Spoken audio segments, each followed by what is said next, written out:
Hi friends, आज आम बुलीजा खोर्धा बालीपाटना अंतर्गत शिशु अनंत पीठ। महापुरुष शिशु अनंत पुराण जुगर पंचसखा भितर अन्यतम थिले एवं प्रभु जगन्नाथंकर प्रत्यक्ष सानिध्य पाइथिले। से जोग बल माँ लक्ष्मी कोଳରେ शोई स्तन्यपान करथिले। सेथिपाई प्रभु जगन्नाथ तांकु शिशु अनंत बोली संबोधन करथिले। मालिकारे लेखा अछि, स्वयंभू सत्य जुगरे जे जान, त्रेतयारे अटे सेही सुसेण। गोपरे श्रीवत्स, द्वापरे जात, कली जुगरे नाम शिशु अनंत। अर्थात सत्य जुगरे स्वयंभू, त्रेतयारे सुसेण, द्वापरे श्रीवत्स ही कलिजुगर एही महापुरुष श्री अनंत दास। महापुरुषंक ए पीठर पारिपार्श्विक दृश्य आपण को आध्यात्मिकतार एक प्रचंड ऊर्जा देव।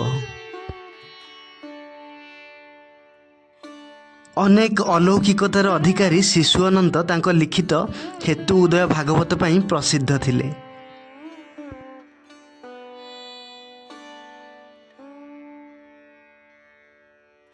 एठारे महापुरुषंकर एक समाधि पीठ मध्य रहिछि। आज पाई एतिकी। एमिति अनेक अजଣା तथ्य जानिबा पाई चैनल टी को लाइक, शेयर और सब्सक्राइब करिवे। धन्यवाद।